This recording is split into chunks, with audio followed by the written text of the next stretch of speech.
Well, good evening. We have our reading out of Shelter in a Time of Storm by Paul Tripp. We're going to read this devotional. It's entitled Going to School. Teach me your way, O Lord, and lead me on a level path because of my enemies. Psalm 27:11. So who is schooling you? There is never a day that passes without your being taken to school in some way. Life is really all about teaching and learning.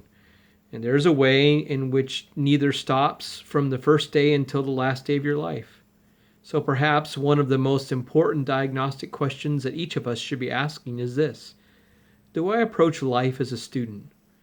If you are committed to know and understand, if you are committed to journey from ignorance to knowledge and from foolishness to wisdom, if you are interested in more than your own plan and perspective, then it only makes sense to learn at the feet of the world's best teacher.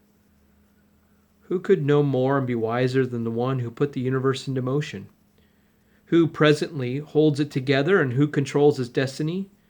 Who could know more about the true meaning and purpose of life? Who could know more about your identity? Who could know more about the environment in which you live? Who could know more about the foundational questions of life? The Proverbs say it very well. The fear of man is the beginning of wisdom. I like John Calvin's paraphrase of that.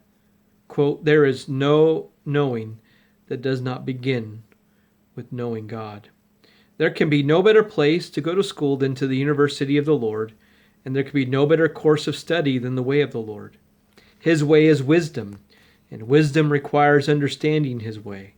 So where are you going for wisdom? Whose school have you been attending?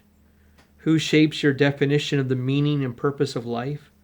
Who tells you who you are and what you should be doing? Who crafts the way you look at the surrounding world? Who divines your problems? Who instructs you as to how they will be solved? Who helps you determine your life's direction? Who tells you what is functionally important and what isn't? Who shapes your relationships? Who clarifies your thinking in moments of difficulty? Are you really a faithful student in the school of the Lord, or do you just audit now and then when it's convenient? Let me suggest the characteristics of a student in the school of the Lord. First, a healthy cynicism towards your own wisdom. Sin reduces all of us to fools, but it does something else that is even more insidious. It makes us believe that we are wise. Independent wisdom was both the seductive temptation and the delusional desire behind the fall. One of the primary reasons that Adam and Eve were attracted to the fruit was that it was to be desired to make one wise. But eating the fruit didn't result in wisdom. No, it opened the floodgates of foolishness, and we have been drowning in its waters ever since. You and I were never created with the autonomous capacity to be wise. Wisdom doesn't come through research, experience, and study. Wisdom comes by revelation and relationship. You only get wisdom from the one who is its ultimate source, the Lord. Secondly, a humble sense of need. We all get lulled to sleep by feelings of arrival, by feeling satisfied with our character, our knowledge, and our behavior. We have little desire for further growth. You know what it's like. We all have the capacity to be too easily satisfied. Because we know more today than we did yesterday, we quit working to know more tomorrow, rather than gratitude for what God has taught us. Motivating us to learn more, we get smug and lazy and quite content to consider ourselves God's graduates.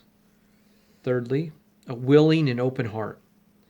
Willingness and openness are the essential characteristics of any good student. Why, you may ask? Because learning not only shows me what I didn't know, but it points out the places where what I thought I knew was in fact wrong. I cannot tell you how many defensive students I've met in my many years of teaching. Defensive student is actually an oxymoron, like jumbo shrimp or low-fat butter. You can't be defensive and be a student.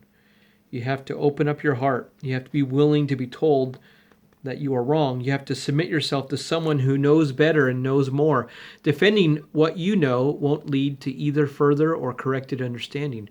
Willingness to listen, consider, and change are at the heart of every good student. Fourthly, discernment, focus, and determination.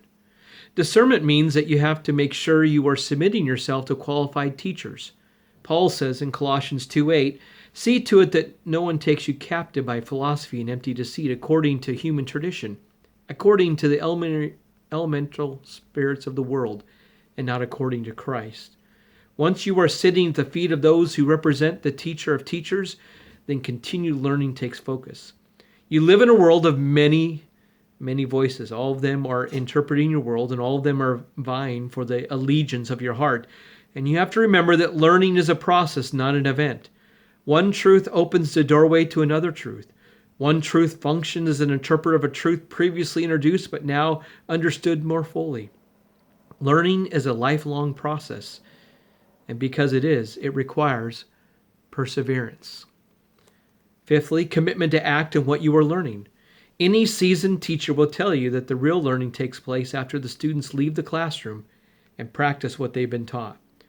The God who is your teacher will orchestrate events, situations, and relationships for the purpose of causing you to live what you've been learning.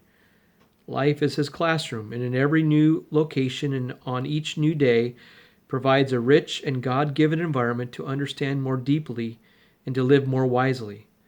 So good students always carry with them the commitment to look for ways to apply what they've been learning, and they know that as they do, their learning will continue.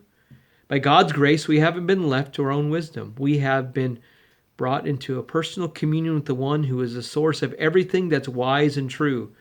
So these questions remain. Are you a committed student? Whose school are you attending? And then these take a moment questions to ponder here. Question number 1 is God calling you in the way that you approach life to live with more of the character of a student? And then the second question is, where do you tend to turn for wisdom needed to deal with what is on your plate? Well, we hope that this devotional reading entitled Going to School Out of a Shelter in the Time of Storm book will be helpful for you this week. May the Lord bless you.